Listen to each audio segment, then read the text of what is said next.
going to give us a lot of energy. And I look forward to the moment. I look forward to the challenge and see what brings out the best of me and my teammates. The Lakers, one loss shy of becoming the sixth defending champion to lose in the first round under the NBA's current playoff format. It would be LeBron's first time going home in the first round. He entered the playoffs 14-0 in the opening round. Stephen A., you're up first. Who's most accountable for the Lakers' blowout loss? Well, I'm going to put most of the onus on LeBron James and Coach Frank Vogel. I mean, listen, it's a game 6. It's not a game 7.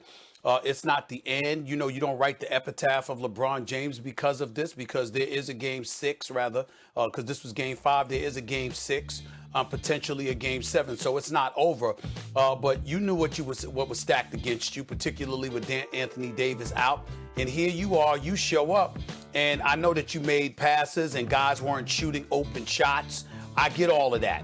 Other times they were missing. And I'll let Max get into all of that because there were a few people on the Los Angeles Lakers that were pathetic. They were soft. They were weak. They came across as a team that conceded the game pretty much minutes into it. But LeBron's the leader. And guess what?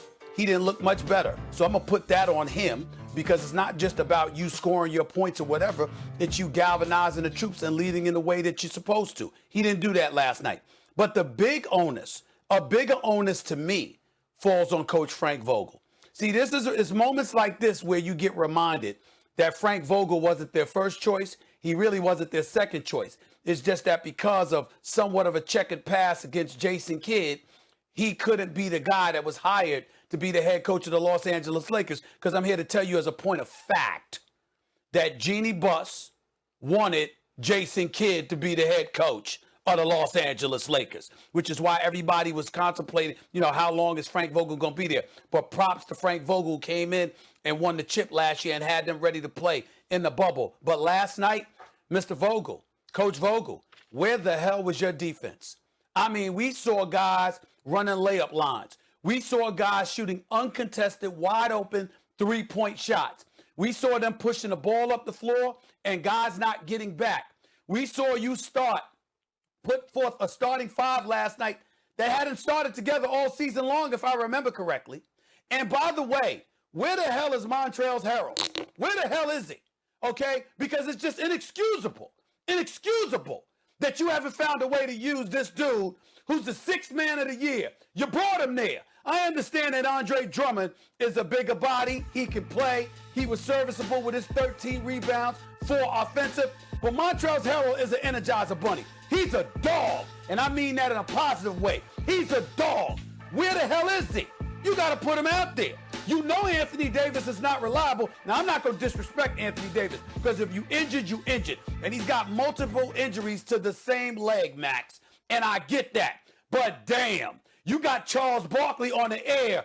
I mean, if ever there was a time Charles Barkley was hilarious and made you fall out of your chair, it was last night when he called Anthony Davis street clothes. Yeah, pull up we have his injury history for this season, if we can pull that up. I mean, that was just hilarious, okay? And I ain't knocking. I don't like to chide Anthony Davis because you injured, and I respect that. But the bottom line is he's an injury-prone player. You know this, Frank Vogel. How in the hell do you not prepare the Los Angeles Lakers, particularly your front line, to be able to play without Anthony Davis, at least defensively, at least when it comes to rebounding, at least when it comes to having some kind of interior presence? That's on Frank Vogel. That's on Frank Vogel. Yeah. So I'm just looking at it, Max, and I'll hand it off to you by saying this. LeBron James, listen, it's on the line. I don't want to hear no damn GOAT conversations. It was never an issue with me. I don't want to hear. You better show up in game 6 and be not just a great player we know you to be, somebody who's worthy of being on a Mount Rushmore. You better galvanize these troops and get these boys ready because your teammates look soft.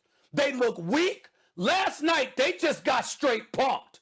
You down by 30 in the first half. Let's get Max in here. That's what happened. The person most responsible for the loss, and it took a lot of people to have a loss like that. Like, you could say whatever you want. I don't know what happened in the second half of that game. Anyone watching the second half of that game? Everyone was watching Denver and Portland. 20 down, 27 down, 30 points at the half. Get out of here. The person most responsible for the loss is Dennis Schroeder. That's the person most responsible. And I don't want to hear, Stephen A., the particulars about what role needs to be filled now that AD's not playing. It's much simpler than that. Your best player is LeBron. He was able to play. Your second best player is AD. He couldn't go. Your third best player is Dennis Schroeder. Dennis Schroeder turned down $84 million because he wants $100 million. He's the third best player on the team. He has to step up and be the second best player. The big question was, okay, Schroeder's better than Rondo in the regular season. We're not in the regular season now. We're in the playoffs, and there's playoff Rondo. What's playoff Schroeder look like? There's no such thing as playoff Schroeder, apparently. Stephen A., here are the numbers from Schroeder last night. 0 for 9 shooting, 0 for 4 from 3. He had 1 assist and no points. When you needed this dude to step up, he had 0 points. Not in the first quarter, in the game. 0 points.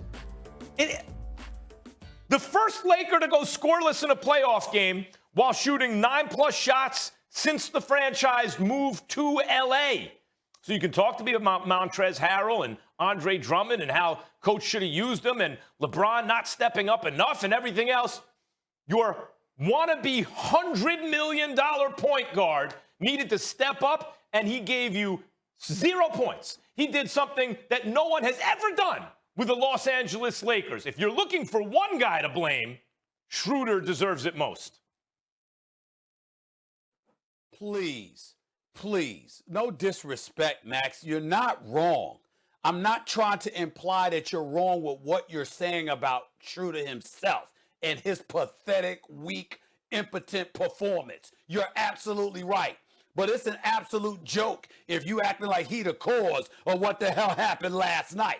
You could have a bad game like that from Schroeder and still be a bit more respectable. Understand that we're not here talking about how the Lakers lost a game. If we just talked about how they lost Game 5, we dissect how they lost Game 5. All right, you roll back to the Staples Center for Game 6. This conversation is about a beatdown that took place in Phoenix. A straight-up beatdown. They got punked, yo. I mean, these brothers rolled up on the court. Phoenix said, get the hell out of the state.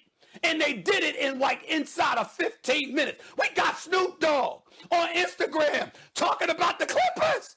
The Clippers. So you had Snoop talking Clippers. You did something. The Snoop Dogg wears purple and gold. Snoop Dogg got a car draped in purple and gold. Snoop Dogg I've been at the compound, Max. I've been at the compound. The Snoop compound. Lakers stuff everywhere. Snoop Dogg was the one going crazy when Kobe dropped 60 on his last night in the NBA. God rest his soul. Snoop Dogg was on Stephen A's World on ESPN Plus. The Clippers.